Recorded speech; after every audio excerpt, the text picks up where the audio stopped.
I am Stina Klemming, neonatologist and NIDCAP trainer at the Lund Malmö NIDCAP Center in Sweden.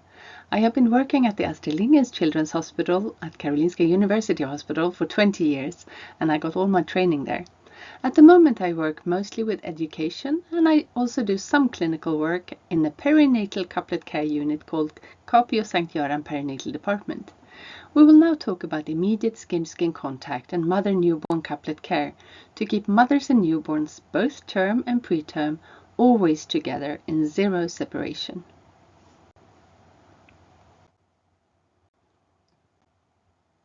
I will mention the most important recommendations and some of the evidence as the foundation. I will focus mainly on our Swedish experience in clinical practice, based on my own clinical experience as a neonatologist, from our research group, as well as from being chair of the group that published our Swedish national guidelines on this. I have consent from parents for all pictures and films. I am a member of and a NIDCAP trainer in the non-profit membership organization NIDCAP Federation International. Being close and in skin-to-skin contact is instinctively right and needed for all parents and newborns directly at birth. Biologically expected experiences during the early sensitive periods of the first minutes, hours and days of life should be presented for all newborns and their parents. Immediate mother-infant skin-to-skin contact, smelling, connecting, suckling and getting breast milk by mouth. Skin-to-skin contact also means important processes of stress regulation with lowered cortisol, sensory stimulation with increase in oxytocin, nutrition through instinctive behaviors, microbiome maturation and immune competence, adaptation and stabilization of physiological systems, and probably important epigenetic programming, and many other regulatory processes. Having sensitive and loving parents overrides many other interventions for better neonatal outcome.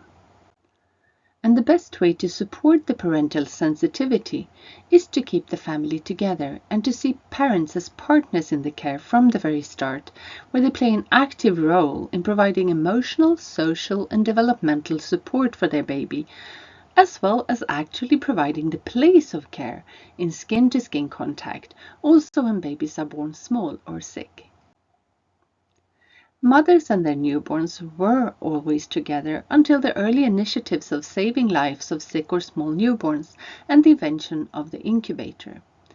It was at this point we started to systematically separate infants from their mothers, actually putting the infant in isolation, which was also the name of the first incubator, the French Isolette from 1896.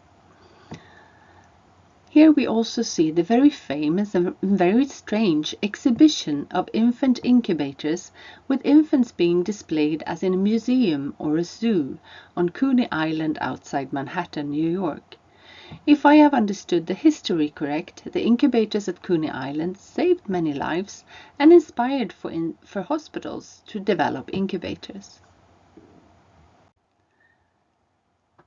Here, one of the first hospital incubators in the 1940s. In the 60s, neonatology was all about doctors and the machines that saved the lives of the babies, and nothing about families, that we see on the other side of the glass wall in a picture from the 70s or 80s. But already in 1972, the important report from Marshall and Kennel was published, saying that mothers and newborns needed to be together for important psychological processes to take place during the sensitive and what they described as critical first period after birth. Despite this, in many parts of the world, we are still 53 years later fighting to change the system of separation that we built. Nils Bergman, whose slides I've borrowed here, reminds us that the baby's natural place is the mother's body. Nothing an infant can or cannot do makes sense except in the light of the mother's body. In addition to our separation experiment with our own breed for over just 100 years, there are well-known animal studies on primates that show what happens with the cub without the mother's security, and how this leads to toxic stress with neuroendocrine and hormonal dysregulation, leading to behavioral and developmental changes. Nils concludes that the most important thing a baby and a mother should do after birth is to be together in skin-to-skin contact for emotional connection, breastfeeding, and sleeping. In complex systems, these three activities lead to vital programming and regulation of functions in both the mother and the newborn during the first sensitive and even critical period of the first hours and days after birth. Although fantastic outcomes in saving lives, at the same time the development of neonatal care has been a very long and very toxic study of separation, defined by Nils Bergman as the absence of the buffering protection of adult support. Instead, we need to provide zero separation for health, wellness, and resilience. During the years, we have tried to do something better, and we are still trying, but it all sort of looks the same, only with more colors. This environment is not the mother, and we now know that this is a toxic experience for a newborn, no matter how nice we think it looks compared to the older units. Now is time to rethink and to stop separating mothers and newborns. In our Swedish experience, the change of systems towards early skin-to-skin contact and zero separation started with education and infant and family centered developmental care, IFCDC for short. In Sweden, this has been training according to NIDCAP, the Newborn Individualized Developmental Care and Assessment Program. With champions in IFCDC, NIDCAP professionals, trained in observing infant behaviors and needs, and in supporting and collaborating with families, we see a change in mindset, a change in culture and in systems for a nurturing care and environment for infants and mothers and the rest of the family. Things are changing fast in the Nordic countries the last years. Many units now have an adult bed at the NICU bed space for the parent and, as you see, even for a sibling, for zero separation both in intensive care and in family rooms. You see how some units even don't provide a baby bed, but care for the infant next to the parent in the adult bed, also when the baby is in intensive care, when in therapeutic hypothermia or on invasive mechanical ventilation. But most of all, we facilitate long hours of skin-to-skin contact, and this is for all newborns, term and preterm. As a cornerstone of the concept infant and family-centered developmental care, all newborns and mothers should be together directly from birth and onwards. Most things for most babies can be done without separating baby and mother.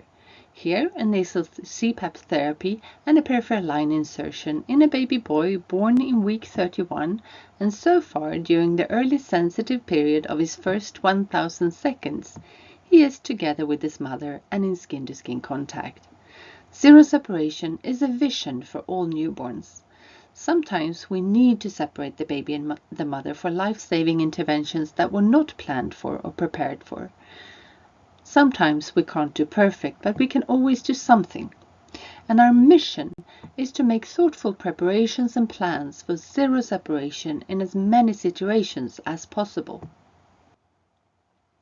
Since 2022, the World Health Organization WHO states that all infants above gestational week 27 and approximately 1,000 grams should have skin-to-skin contact as soon as possible and continuously for as much as possible with a minimum of 8 hours per day. With this statement, the WHO also envisioned for healthcare services to be reorganized around the mother-newborn dyad and the family as an inseparable center in zero separation.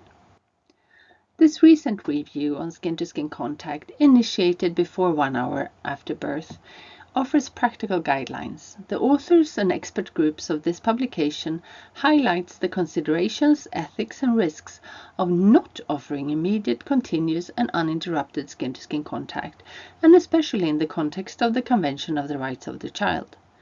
Recently, the Canadian Pediatric Society published a position statement on skin-to-skin contact, stating that benefits outweigh the risks in most situations, and that despite challenges, providers in low, middle, and high-income countries should implement procedures and accommodations to ensure immediate and prolonged and even continuous skin-to-skin contact as a global standard of care for both term and preterm infants and their families. There is evidence for a dose-response correlation of skin-to-skin contact. Long hours of skin-to-skin contact helps the baby to organize behaviors including feeding, sleeping, and response to stress. Long hours of skin-to-skin contact promotes normal wiring of the baby's brain for normal cognition and executive functioning. Skin-to-skin contact support attuned social interactions between parents and infants. Here are examples of a few well-known studies with long-term follow-up on skin-to-skin contact, mainly from the group by Ruth Feldman and Natalie Sharpak.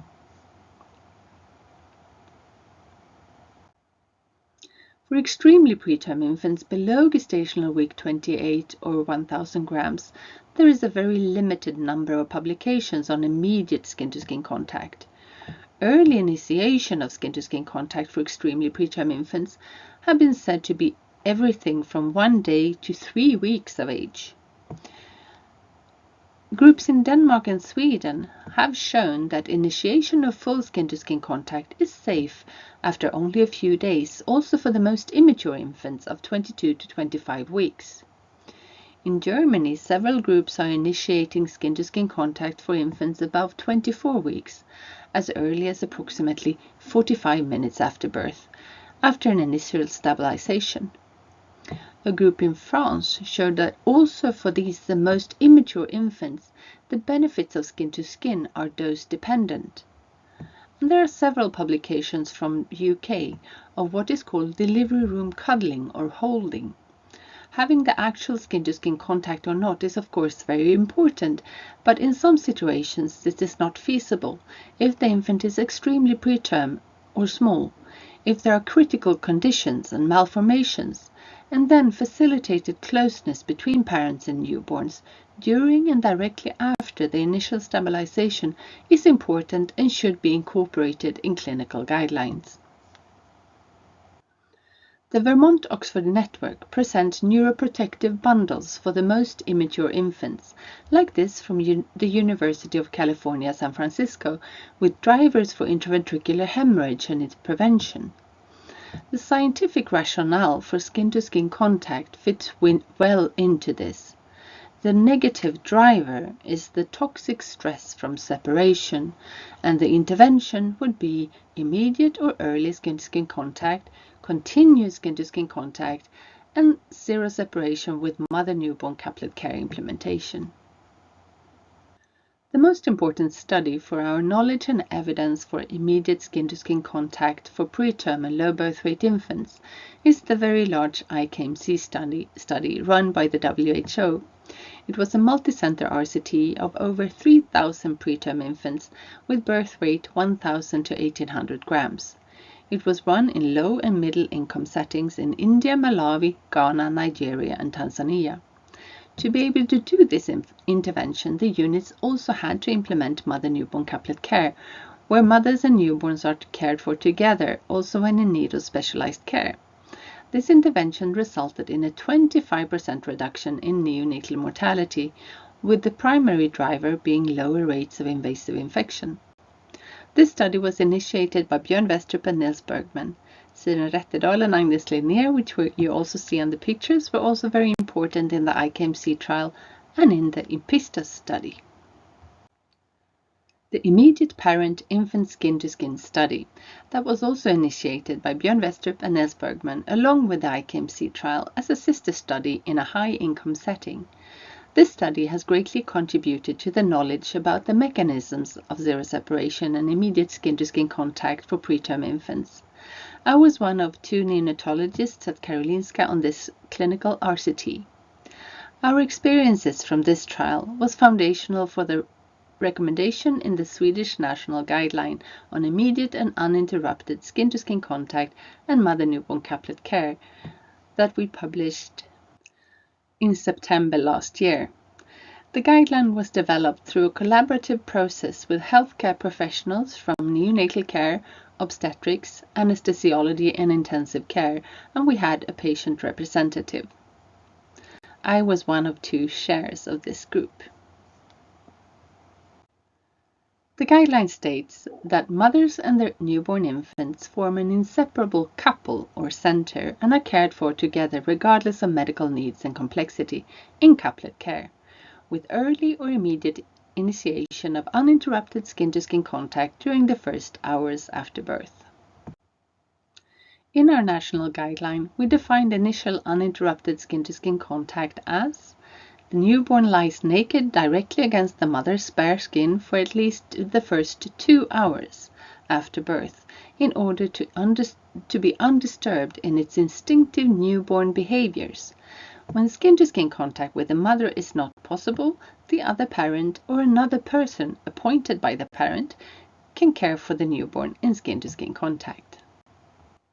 Here we see the Epistos team at Karolinska Sweden and Stavanger, Norway.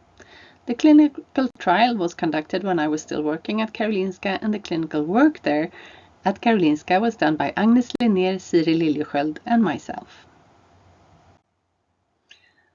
Together with Norway, we randomized 91 very preterm infants before birth to either immediate skin-to-skin contact with a parent or conventional care in an incubator for the first 6 hours after birth. We will now, for 3 minutes, listen to one parental experience in this study. A small child needs its parents. A tiny child needs them even more. And if a parent's love and closeness aren't paramount in a child's well-being, then what is? The perfect and tiny little boy, and was immediately placed on mom's chest. There were machines and hands everywhere, and although neither of us could really see him, it was comforting to know that one of us could actually feel him. I could feel him. I could follow the nurses' faces and facial expressions as if they were me they were working on. A strange calm settled in. For 7 hours, Benjamin lay uninterrupted on his mother. All the necessary tests were performed and checks were carried out where he lay. It felt incredibly natural to have him on his mom's chest. We have promised our boy eternal love and security. We have promised him never to let go of his hand. Without a word, we divided the day into 8-hour shifts, day and night, that our boy should have us all the time, as he knows nothing about the world. We must help him. We are the adults, and he is the child. The benefit for Benjamin was the most important for both of us.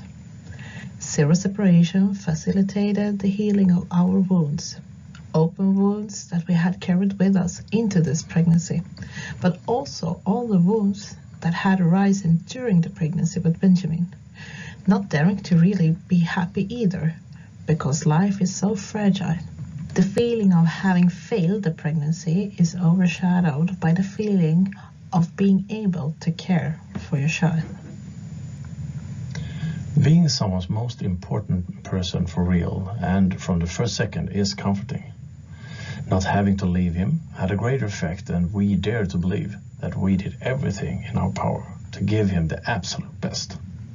Makes us today look back in our period at the NICU with warmth, gratitude and some joy.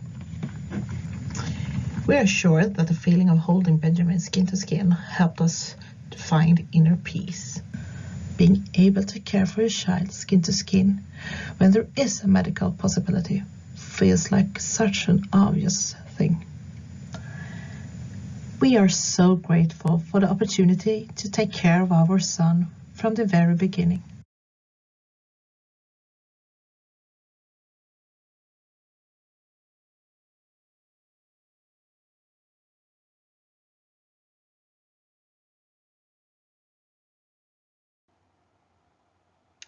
So, This way of working is supportive for the family and asked for by parents.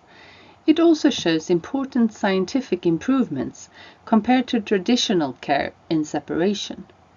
In this publication of the EPISTOS primary outcome, we reported that the 46 very preterm infants who were randomized to immediate skin-to-skin contact, here the red line, stabilized their cardiorespiratory system better and faster during the first 6 hours of life than the 45 infants that were cared for in an incubator, the blue line.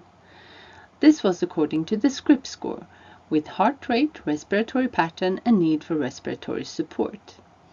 A finding that showed that the improvement in Scripps score was clinically relevant, with actual improvement in clinical stability, was that the skin-to-skin group needed central lines significantly less often than the conventional care infants, with 6.5% compared to 22%. The need for lines, umbilical lines for a baby above 27 weeks in our setting, is assessed during the first hours after birth, and the infants in the skin-to-skin group were at this time stable and assessed not being in need of this intervention. When minimizing invasive and stressful procedures, like putting in central lines, doing x-rays, etc., the effect of the skin-to-skin contact is believed to be further increased. A secondary outcome on thermoregulation concluded that both groups had normal temperature and that skin-to-skin seemed to protect against hyperthermia from a heater. Again, the intervention group in skin-to-skin is in red. This publication concluded that parents felt that skin-to-skin enhanced connectedness and bonding and was empowering for parents. It was also concluded that mothers desired to be with their baby from the start and onwards, and that there was a need for mother-newborn couplet care.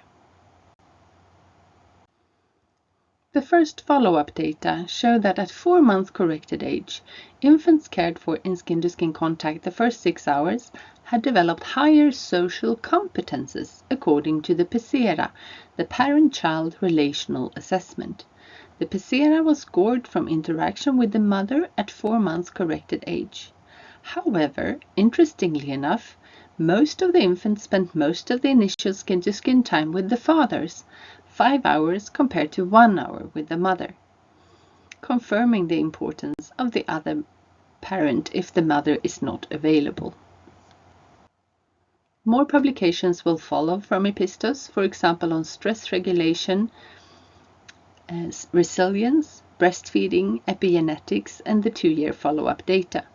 We conclude that immediate skin-to-skin contact is feasible and should be the desirable standard of care for very preterm infants. We will now go through the clinical practice from the EPISTOS and some other experiences from Sweden. Stabilization and newborn care in ZeroSeparation need to be planned well, but is really not different from our regular care. The care is the same, the place is different. We need mobile equipment and NICU staff to be in the delivery room. We need the equipment to be connected to gases and power supply. Respiratory support and monitoring, as well as temperature control, tubes, lines, feedings and fluids, are planned as usual. Only the place is different. We need to inform and support parents to keep a calm atmosphere and to take photos. The most important thing for newborn care in the delivery room are good planning, clear leadership, and communication for safe and optimal care. So, things are pretty much the same. We need to go mobile, with mobile skin-to-skin compatible equipment, with everything we need mounted. Respiratory support of choice, gas bottles, humidifier, battery, monitoring devices, APGA clock, nursing gear, and other equipment for the care of the newborn. We also need an adult bed for the mother, a wheelchair for the other parent, and maybe a stabilization trolley or birth trolley. Stabilization or birth trolleys were invented for stabilization or resuscitation on intact umbilical cord. This equipment also adds a welcome backup plan for the place of care. This makes the team feel safe and dare to try new ways of working. It is a way to increase safety for our patients in all situations. Here we see how this can be used as a mobile equipment device when caring for a newborn in immediate skin-to-skin contact. To the left, we see a term baby receiving respiratory support in immediate skin-to-skin contact with the mother during a C-section, and in the middle we see the transferring of the same newborn in respiratory support, still in skin-to-skin contact with the mother in a bed. And to the right, a transfer of a term newborn with respiratory support with the parent in a wheelchair. We will now see a short video from the same unit showing stabilization on intact cord in zero separation with a birth trolley during a vaginal term twin birth.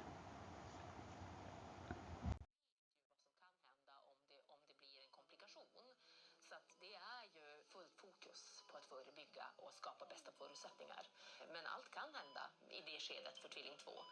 Bra gäng. Vet du kan faktiskt prova. Du kan pröva här. Kom igen. Bra. Kom igen, det är bra. Upp med hakan i bröstet, Jane. Och armkraft neråt. Kom igen. Bra där. Och så en gång till. Jobba hela verken. På ren vilja. Jättebra. Sätt den det. Bra. Och så vågar du. Där har du. Kom igen. Fortsätt. Jättefint. Kom igen. Nu kommer huvudet. Så, ja, hej vännen. Och så fortsätter du tysta. Tryck på. Tryck dit den bebisen. Och så tänker jag att den här lilla bebisen går bara via bordet här och ett gäng här. Kom för att lägga ner honom. Kom nära. Upp med den. Den lyfter man bara upp där, jobbigt. Tag i handtaget där, upp med den. Så, snyggt. Ja. Och lite övervakning.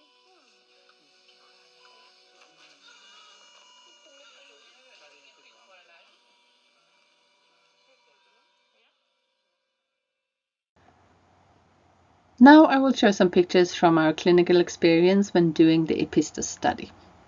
Elwin was born with a cesarean in week 28 plus 2, weighing 1,052 grams. He was put immediate skin-to-skin with a surrogate, the sister of the mother, and got all the conventional care with nasal CPAP, monitoring and temperature control. The place was different, the care was the same. You see how we put the electrodes on the back since the infant is in a fetal tucked position, either prone or side-lying. We put the pulse oximeter sensor on the right hand and we cover the baby with a merino wool blanket as soon as possible. The first very preterm infants that were stabilized in immediate skin-to-skin contact we covered with a plastic wrap, but we found out that merino wool was better in our setting. We hold the nasal CPAP, let the infant adapt as undisturbed as possible for a while, and we assess breathing movements. I asked the aunt if she felt the boy breathing, and yes, she did. She felt that he was breathing well. We put an elastic band on the cord instead of the hemostatic forceps. You can cut the cord long and make it shorter later. This will be easier.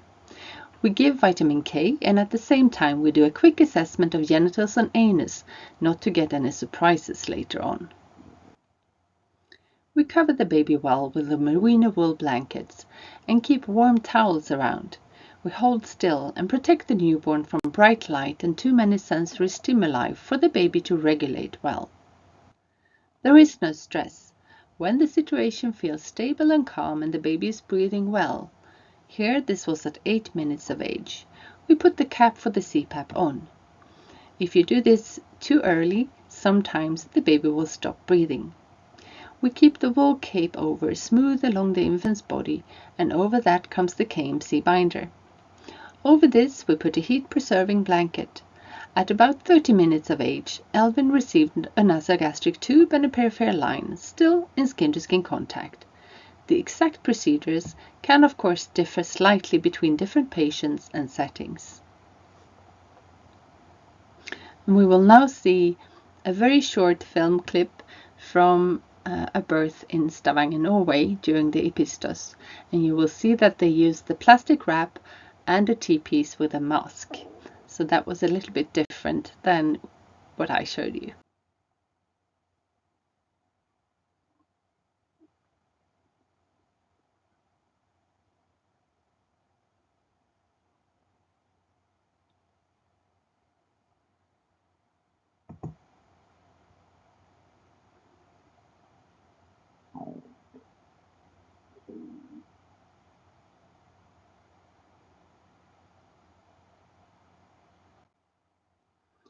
Immediate skin-to-skin is possible also for twin birth.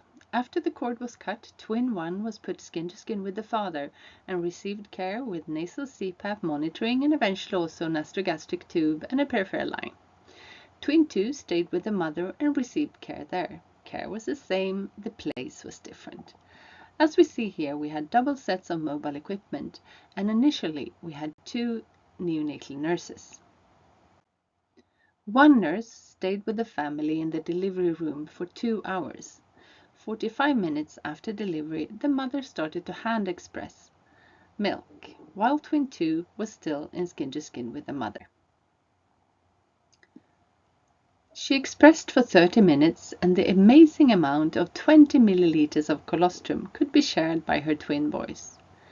It has been shown that for the best breastfeeding outcomes, the first suckling of the newborn or hand expression need to happen during the first hour after birth. Most units in Sweden have implemented a colostrum kit to be used when the infant isn't expected to suckle within the first hour, when the newborn is very preterm or sick. And thanks to this, most mothers to infants in need of neonatal care now hand express during the first hour. This is a simple and very informative and practical routine where all new mothers to newborns admitted to the NICU get a little bag containing a brochure on how to express and the benefit of breast milk, small syringes and cups to collect the milk, adhesive stickers to ID mark containers of milk, and a pen. In a recent publication from Sweden, the implementation of this simple colostrum kit resulted in faster increase and better milk supply. In Sweden, we encourage parents to provide their infants with milk drops by mouth whenever the infant is awake. To prepare the baby for a procedure, to comfort the baby during and after a procedure, always when giving enteral feeding with a nasogastric tube, and to facilitate early stages of breastfeeding, like this.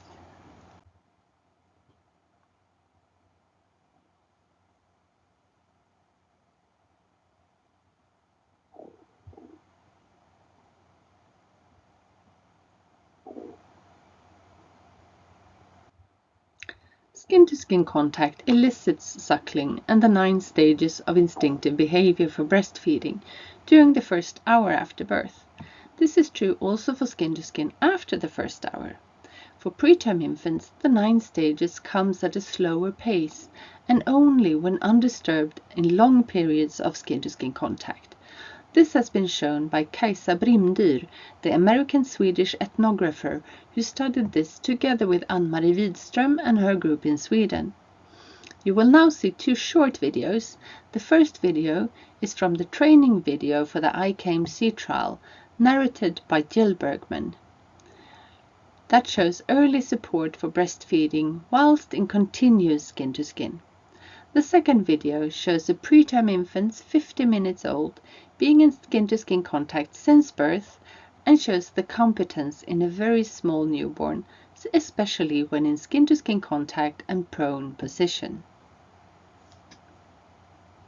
When your baby starts to wake up, loosen the 2 flaps of the shirt just slightly, undo the white tie and let your baby slide down inside the KMC shirt so that his head is near the nipple. When your baby is awake, he should not be tied to your chest, but be spending this time feeding.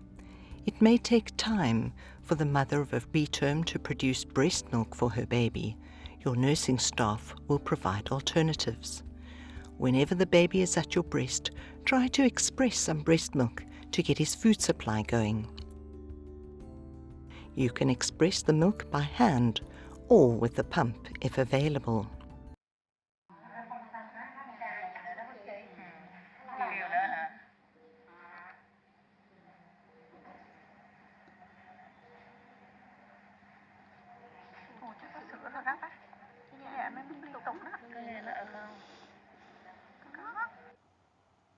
To give the best conditions for the initiation of breastfeeding, we facilitate uninterrupted skin-to-skin contact the first 2 hours. In the national Swedish guideline, we recommend to postpone routine care of the newborn such as measuring and weighing, until at least after the first 2 hours of uninterrupted skin-to-skin contact. Care interventions during the first hours that involve interruption in skin-to-skin contact should be justified by the grounds that the benefit of the intervention involving interruption outweigh the benefit of skin-to-skin contact. And not many interventions will fulfill this for most infants. However, of course, motivated procedures and interventions, medical checks and treatments are done, but without interrupting skin-to-skin contact and with continued good temperature control. Continuous skin-to-skin contact is also recommended beyond the first few hours, of course. Safety precautions for the mother and the newborn are essential. As always, we need a backup plan and continuous communication in the NICU team with the obstetric and anesthetic teams. Here, the mother was bleeding heavily, so the infant was moved to the father for evaluation, assessment of and care of the mother. The father was already prepared that this could be needed. He was already dressed with a KMC binder, and we had a wheelchair for the father ready in the birth room. Same goes for preparations for the risk that stabilization is not possible or comfortable in skin-to-skin. This girl was put immediately skin-to-skin with her father after a C-section in week 30+1. She did not breathe. She got a few puffs with the T-piece, seen to the left, and was then moved to the prepared open incubator for stabilization, to the right, after which she could safely be put in skin-to-skin with her father again, the picture in the middle. At this time, in 2018, there were no stabilization or birth trolleys or platforms devices available, so we used an open incubator or resuscitator as a backup plan. And this boy, from the pilot study to Epistos, was born vaginally at 29 weeks and was in need of stabilization, including intubation and surfactant administration. At 1.5 minutes of age, he was put on the resuscitation table in another room, was stabilized, and at 30 minutes of age, he could be put back in skin-to-skin, this time with the father, and brought back to the birth room and the mother. Here we see little Liv, who was born in week 28 and 4 days, weighing only 965 grams. She was initially on the open incubator and was put skin-to-skin with her father at 8 minutes of age. She was then reunited with her mother like this when the mother was still on the operating table. For the very preterm infants in Epistos born with C-sections, we did not put the infants directly skin-to-skin with the mother, but instead with the other parent. In the Swedish national guideline, however, we have a recommendation for immediate skin-to-skin with the mother after a C-section, and we then recommend that the mother's chest and one arm should be free for the mother to be able to have her newborn in immediate skin-to-skin contact. We also recommend that pain, nausea, and hypotension in the mother should be actively prevented so that the mother can be comfortable in skin-to-skin contact with the newborn on her chest. If we stay in the delivery room until the mother can be moved, we can transfer the mother and the baby together to the NICU, using a bed for the mother as seen in the pictures below. When this is not possible, we facilitate connection between the newborn and the mother through a period of skin-to-skin, holding, touching, smelling, and then we transfer the baby with the father, the other parent, or a surrogate, like Elvin and his aunt, and Liv and her father. The mother comes when stable enough according to local guidelines. I also would like to mention the importance of safe, continuous skin-to-skin contact. We have several detailed recommendations on this in our national guideline. This is Nels Bergman in Nigeria during the IKMC trial. For safe, immediate and continuous skin-to-skin contact, we recommend a KMC binder of some sort, as seen here, to secure the airway and prevent obstructive apneas, and for the parent in the NICU to do continuous skin-to-skin day and night, also when sleeping themselves. This is a newborn in unsafe skin-to-skin contact, suffering a sudden unexpected postnatal collapse.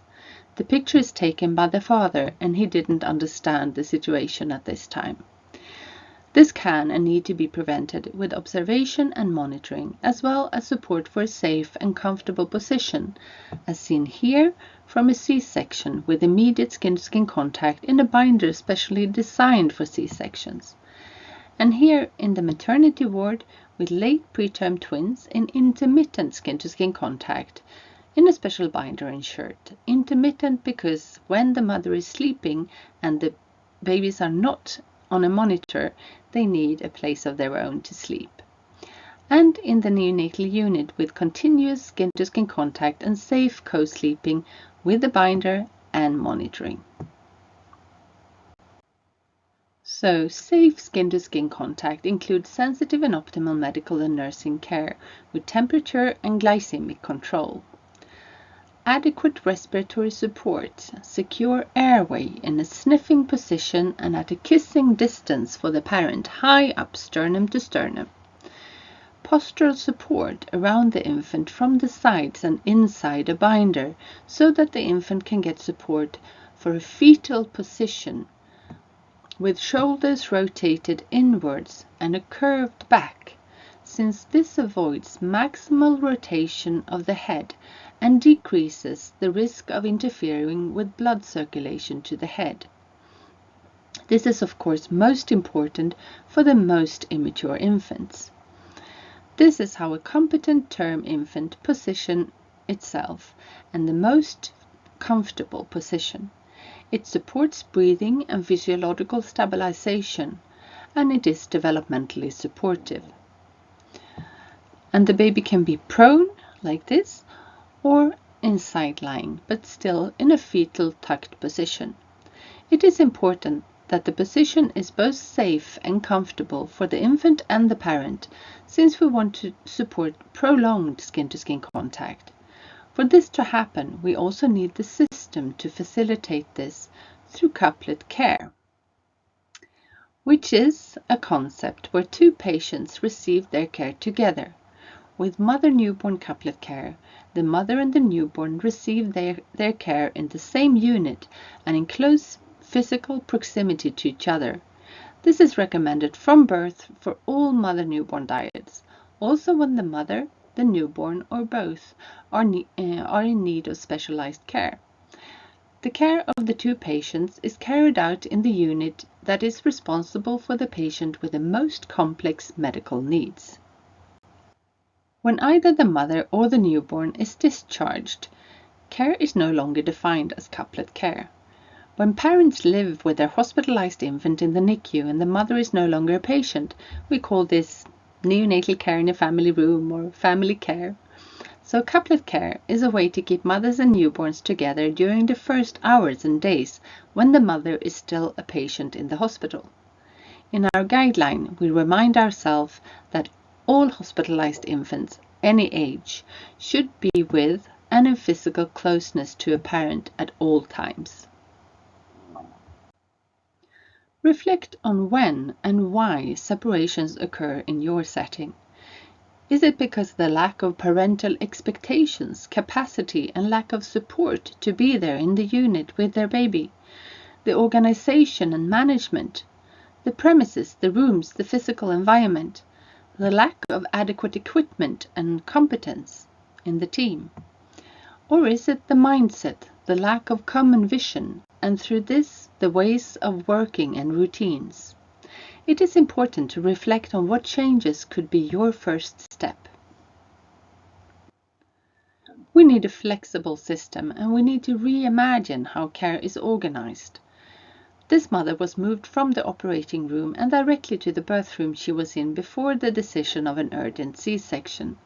She still has a spinal anesthetic, and the anesthetic nurse comes along for a handover to the obstetrical team for safe care of the mother. The neonatal team follows to care for the moderately sick newborn in need of respiratory support with CPAP.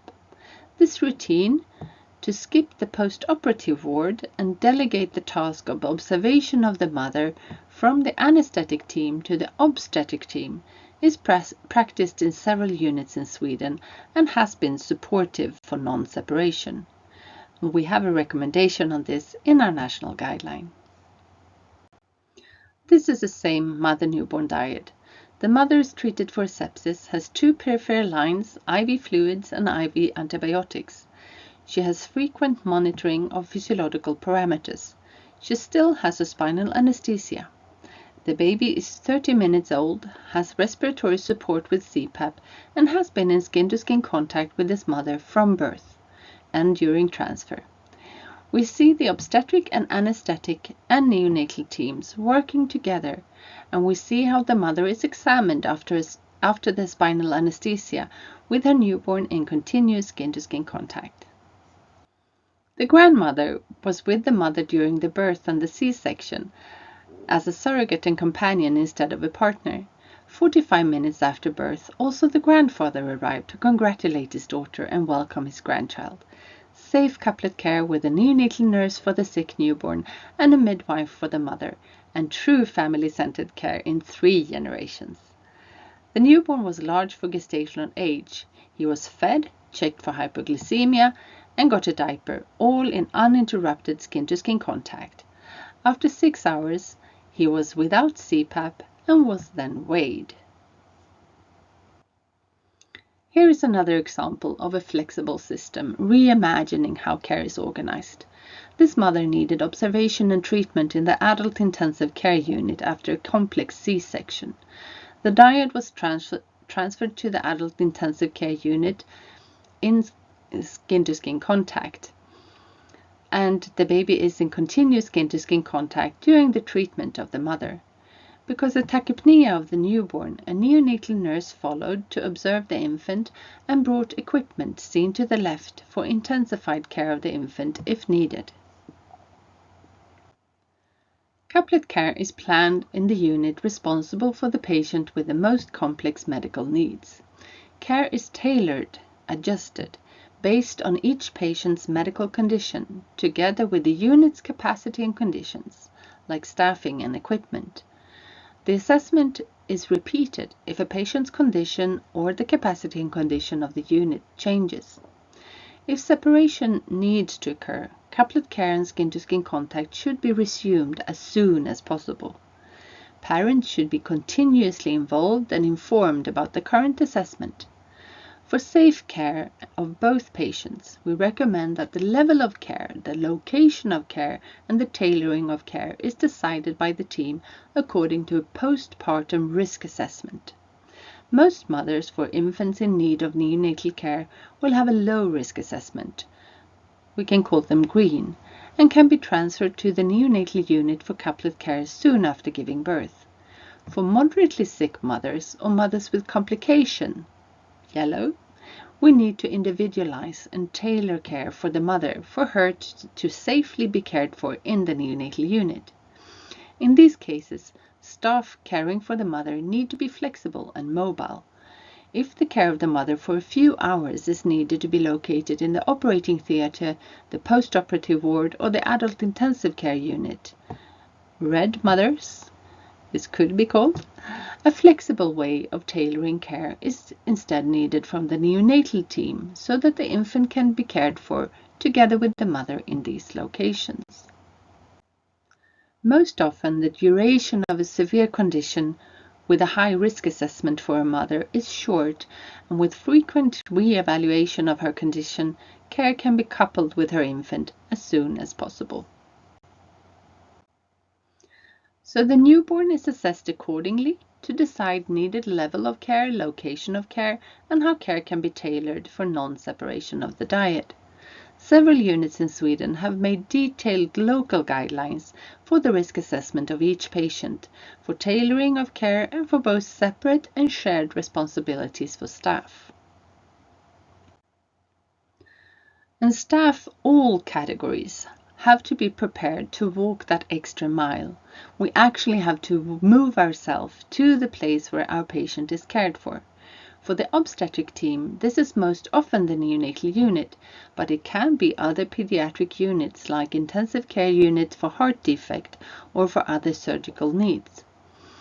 Neonatal staff need to be flexible and be able to care for newborns in the birth room, postnatal ward, post-operative ward, or as in the lower picture here, the adult intensive care unit, to where this neonatal team brought this girl born in week 33 to her very sick mother. For care to be flexible and safe and for collaborations to run smoothly, the teams need to be able to trust each other with some tasks that can safely be delegated, at least after some education, some cross-training between the departments. All involved should know how to start first aid measures in both patients, and breastfeeding support is everybody's responsibility. Nursing teams can help each other to do some clinical checks, like take a blood pressure for a mother, or check vital parameters of a newborn, or take a blood sample, remove an IV infusion that was finished, or empty a urinary bag. From experience in several units in Sweden, we recommend auscultation visits by staff between the units for motivation, responsiveness, consensus and flexibility between the different teams and departments. We also recommend multi-professional simulation exercises in situations that resemble a skin-to-skin contact and couplet care. This enables good collaborations with adequate alarm routines for 2 patients and clear responsibility for the care of each patient. Wards and rooms of all kinds should be adapted to offer a good environment for newborns, parents and staff. Space for at least 1 adult bed, where the headboard should be removable in case of an urgent situation. Preferably, there is a hospital bed also for the other parent for logistic flexibility. Family rooms with private bathrooms with good accessibility is preferred, of course, and families should be provided family kitchen, food and other services for the mother and the other parent. Staff need good ergonomics and conditions for good care hygiene. Premises rooms need to be designed for both routine care and emergency situations, and have established alarm systems for each patient. And we see here an example of double alarm systems, one for each patient. Conditions for immediate and uninterrupted skin-to-skin contact and couplet care should be included in the planning of renovations and constructions in obstetrics, neonatology, anesthesia, surgery and intensive care. But most units can get the right conditions with minor adjustments. Mother-newborn couplet care can be implemented in any setting without extensive remodeling and special NICU design. The single-family rooms are good and most often preferred by families, but it's not necessary for the couplet care concept. The bed for the mother and the combination with continuous skin-to-skin contact is the most important change, as we see in these couplet care units in India and Tanzania. These pictures are from 6 different neonatal units in Sweden designed for couplet care.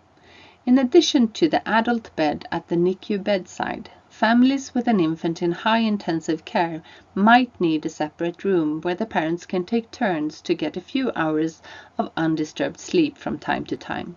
We then encourage them to take turns so that one of the parents always stay with the infant. Also in Sweden, this is sometimes not possible, but there should be a clear message that this is what we would like to support the families to manage. With immediate skin-to-skin contact and mother-newborn couplet care for ZeroSeparation, we see a new parental behavior with increased participation in care as well as prolonged and even continuous skin-to-skin contact, day and night. This was recently also confirmed by a Finnish study before and after implementation of couplet care. Skin-to-skin was initiated earlier and parents spent more time with their infants in the NICU, especially during the night. Full closeness in continuous skin-to-skin contact is possible for at least some families, like Benjamin and his parents. Let us increase the number of families that, instead of the devastating experience of separation and disconnection, get an experience of zero separation and connectedness from the birth of the baby and onwards. My contributors of knowledge, inspiration and support for this talk and the work I've been part of are the NIDCAP Federation International, the Epistos team, the group for IFCDC and the Swedish Neonatal Society, the Lund-Malmö NIDCAP team, the Capio St. Göran department and all the families. And I would also like to mention the organization for the Swedish Conference on Ultra Early Intervention and the YouTube channel NIDCAP Sweden. With open access to the conference always together from 2023, with fantastic presentations on couplet care and early skin-to-skin contact, as well as the ultra early intervention conferences since 2015, and a special playlist of video presentations on our work from Epistos. And all of this is for free and on-demand viewing. I would like to invite you all to attend our upcoming conference on ultra early intervention that is this year as the third open day of the annual International NIDCAP meeting, and it will be in beautiful Copenhagen, September 18th. Thank you for your attention. Here is my email and I am happy to connect with you. And you see the two QR codes for the conference site and for the YouTube NIDCAP Sweden for the on-demand videos. Thank you.